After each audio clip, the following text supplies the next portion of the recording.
إنا نحن نزلنا الذكر وإنا له لحافظون. Qur'onni haqiqatan biz nozil qildik va cho'qim uni qo'g'daymiz. Bismillahirrahmanirrahim. Assalomu alaykum va rahmatullohi va barakatuh. Hurmatli o'rganuvchi qarindoshlar, darsimizni davomlashtiramiz. Bismillah. Unda bo'lsa qarindoshlar, bugungi darsimizda biz tovush, ya'ni harflarningki chiqish o'rinlari, harflarning maxrajlarini o'rganamiz. Harflarning ismlarini o'rgandik. Masalan, nun, vav, mim, ba degan o'xshash harflarning ismlarini o'rgandik. Endi bugungi darsimizda biz inshaalloh shu harflar qayerdan chiqadi? Masalan, mim nereden chiqadi? Nun og'zimizdan qayerdan chiqadi? Tilimizdan chiqamdi yoki gelimizdan chiqamdi? Yoki bo'lmasa lavdan chiqamdi? Shunga o'xshash harflarningki chiqish o'rinlarini so'zlaymiz. Buni maxraj deymiz. Harflar qayerdan chiqqan bo'lsa, buni nima deyotganmiz? Maxraj. Shu harfning maxraji deymiz, ya'ni harfningki chiqish o'rni. Unda bo'lsa maxraj degan nima ekan? Maxraj degan harflarning chiqish o'rni. Ya'ni ma'lum bir harfni talaffuz qilish uchun o'pkidan chiqqan havo iqimining ma'lum o'ringa surkilib yoki to'silib o'tgan o'rni shu harfning maxraj bo'ladi.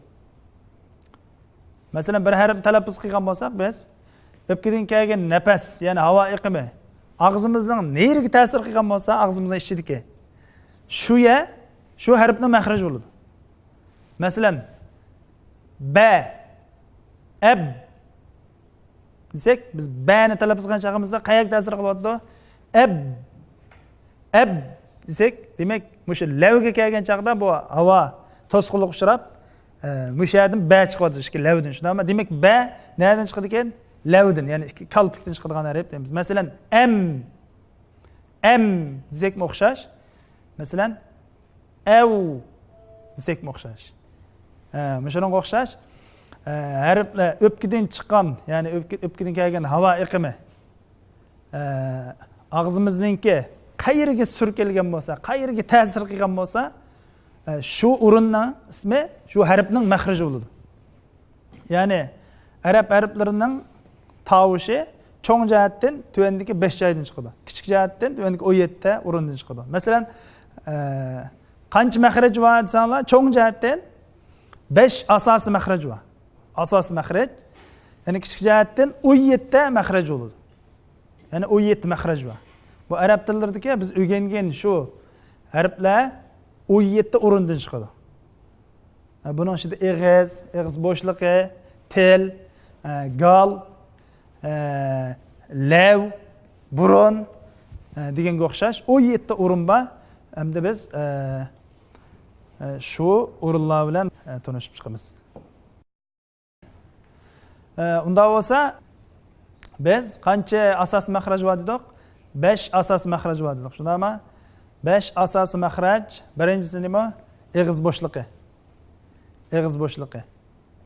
Javf deymiz, ig'iz bo'shlig'i va mushadagi kanimizni tatib, mana mushadni tatib, mush og'zimizning oshiga kelgan qadar mush galningki tuyan qismidan mush og'zimizning oshiga kelgan qadar mushadagi bo'shliqni biz javf deymiz.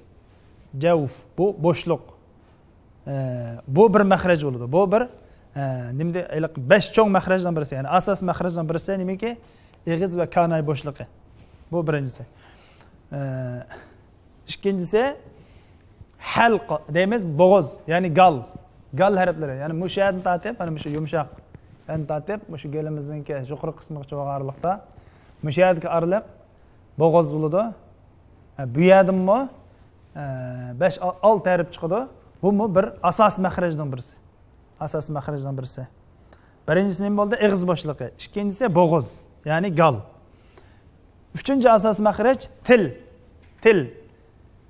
Til hammamizga ma'lum harflarni talaffuz qilgan chog'imizda eng muhim o'rin o'ynaydi. Eng muhim rol o'ynaydi. Shunga bu til asosiy maxrajlarningki birisi. Bu yerda 10 maxraj bor. Shunga til nihoyat muhim bo'lganligi uchun talaffuz qilgan chog'imizda tilning roli nihoyat muhim bo'lganligi uchun shunga 10 maxraj bor. Bu tilning o'zida 10 maxraj bor. Hamda to'rtinchisi lav, ikki lav. Bu ikki lavmi asosiy mahrajlarninki qatoridan bo'ladi. Beshinchisi burun bo'shlig'i. Burun bo'shlig'i. Masalan biz qanshar deymiz, dimog'. Dimog' ya'ni burunning ichi, o'sha yerdagi bo'shliqni biz xayshum deymiz. Demak, shu qanşarmı bir mahraj, asosiy mahrajninki birisi bo'ladi. Demak, yana bir qatim takrorlasak, harflarninki mahrajlarini kichik jihatdan qilib aytganda 17 mahraj bor dedik. Shundaymi? Qancha asosiy mahraj bo'ldi ekan? 5 cho'ng asosiy mahraj bor. Bu cho'ng asosiy mahraj birinchisi ig'iz bo'shlig'i, ikkinchisi bo'g'iz, uchinchisi til, to'rtinchisi lav, beshinchisi burun bo'shlig'i. Burun bo'shlig'i. Hamda buniki ranglik bu rasm qaranglar, mushunada hamda texmo ro'shan, texmo yaxshi tushunib olamiz. Burun bo'shlig'i mana bu burunning bo'shlig'i deganimiz dimog'. Mana bu mushrang mana qaranglar. Burunning ichki qismi bo'ladi. Bu yerda biz bu bir asosiy mahrajning birisi dedik-ku. Buningda qaysi qanday chiqadi desanglar biz g'unna deymiz. Inshaalloh keyin to'xtalamiz. G'unna.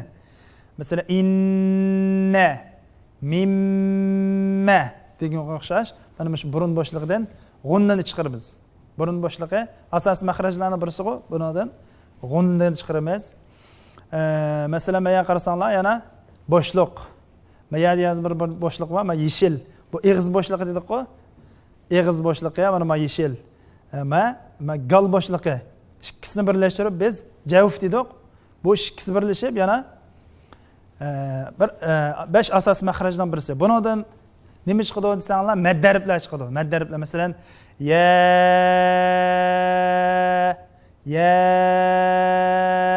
desak masalan suin masalan si degandek so'zavatimiz-ku ya masalan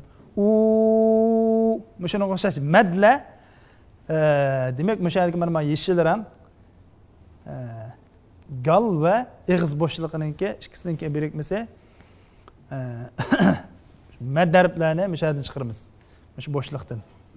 Demak, bu 3-chi asosiy mahraj. Ham 4-tinchisi til. Mana qaranglar, mana til. Til nihoyatda muhim dedik-ku, muhim o'rin. Roli nihoyatda cho'ng. Buningda 10 mahraj bor dedik.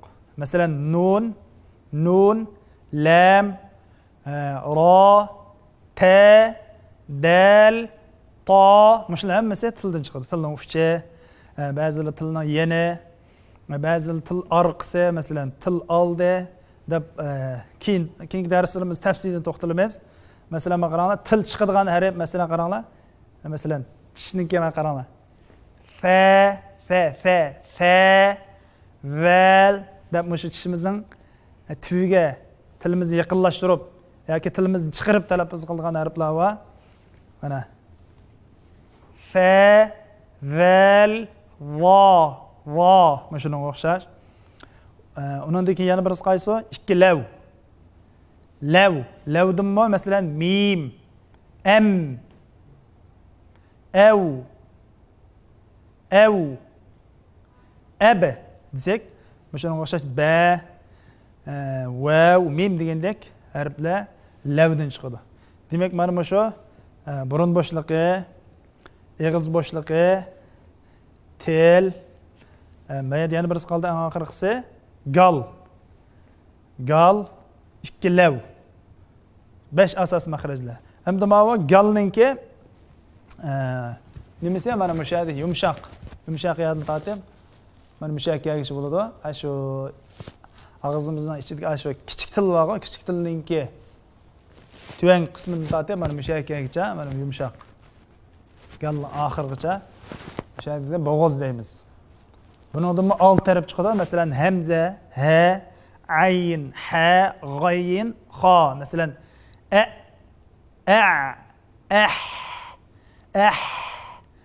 desak, shunday harflar bo'g'izdan chiqadi. Bo'g'iz, ya'ni gal harflari deymiz buni.